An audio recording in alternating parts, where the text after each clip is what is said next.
जोंनि बिजेपि दोलोआव थानाय साफ्रोम बर'फ्रा जाहाथे जोंनि मोनथाय आरो रैखाथिखौ थामोनथाखौ रैखा खालामनो आरो जौगाखांनाय खौसेथिखौ लाबोफिननो थाखाय हाग्रामा सारखौ जोङो सरकार लाफिननांगौ आरो बे सरकाराव फैगोन खाथां ओंखायनो साफ्रोमबो जोंनि बे बिटिसिआव साफ्रोमबो बिजेपिआव हाबनाय सोद्रोमा खावलायो जाहाथे फैफिननानै नांगाल दोलोआव जयेन लायो आरो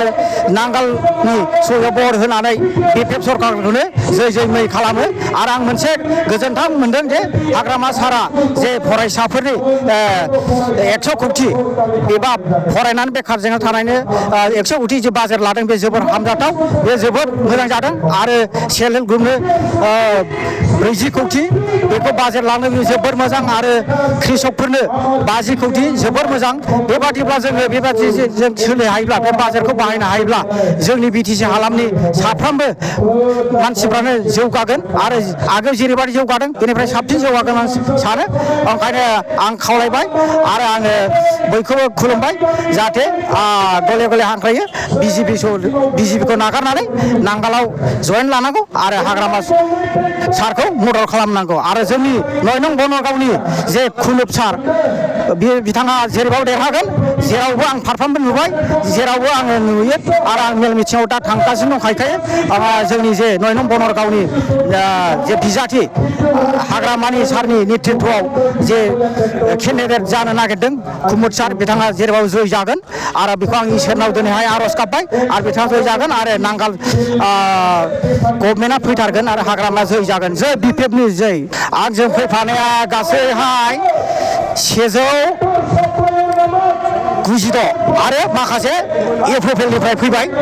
टटेल मथा मथि 297 जन दिनैहाय नुजानो हानाय जाबाय आंजों लोगोसे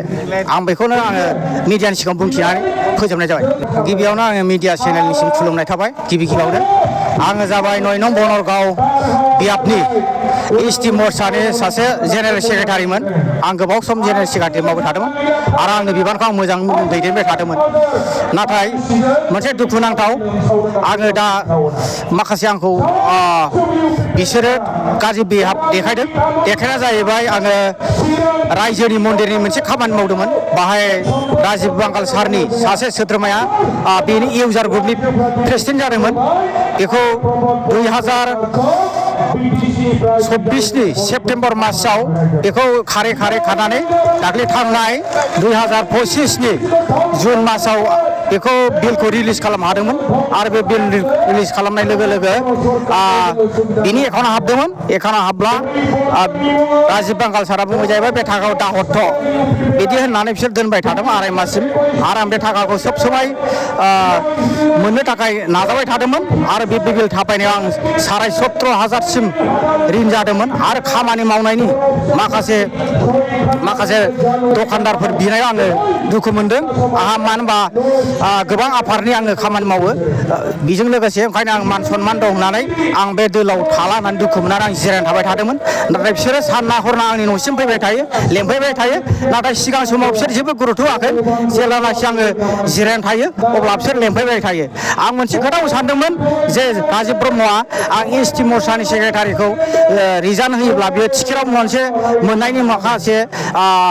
अभियोग मोननो हागौ आं बेखौ बिजेपि दोलोनि माखासे आइडिय'लजिखौ मिथिखागौ बेनि थाखाय आङो एरा थादोंमोन आं रिजाइनबो होथ'वाखैमोन नाथाय दाख्लै थांनाय 21 थारिखखालि मोनसे बिसोर प्रेस मिट होदों बिसोरो बिजेपि दोलोनिफ्राय बनगाव मण्डलनिफ्राय बेनो जाहैबाय आंखौ बुंबाय 16 थारिख 8 मास 2025 खालि माखासे बिजेपि दोलोनि नेम निथि बायदि सानलायनानै आंखौ एसटि मोर्चानिफ्राय एरख'बाय होननानै बुंदों बे नंखाय नाथाय 21 थारिखसिम बिथांमोना आंनियाव हरसिम फैबाय थादों बे नंखाय मानो होनबा आङो 21 थारिख खालिसो मोनसे मिटिङाव थांदोंमोन बे जाहैबाय आङो थुनलाइनि मोनसे खामानि मिटिङाव थांदोंमोन ओमफ्राय थांनायाव हाबबोफानाय जादों मानो होनबा आंनि लोगोफ्रा गासिबो लगाय मोनदेर बेनिखायनो आङो बिपिएफ दोलोनि मिटिङाव हाबबोदोंमोन बेखौ नुनानैसो बिथांमोनहा एरख'दों आं बेखौनो आं क्लु नागिरखादों आङो माखासे दाय नागिरखादों आरो जाहाथे बिथांखौ आङो बासायनो हायो सानदोंमोन नाथाय आंखौ अपमान खालामनायखौ आं दिनैहाय बिनि थाखाय प्रटेस्ट खालामदों बे प्रटेस्टआनो जाहैबाय आं दिनैहाय 200नि गोबां आङो मानसि आंनि बिजेपि दोलोनिफ्राय लानानै आं दिनै नांगाल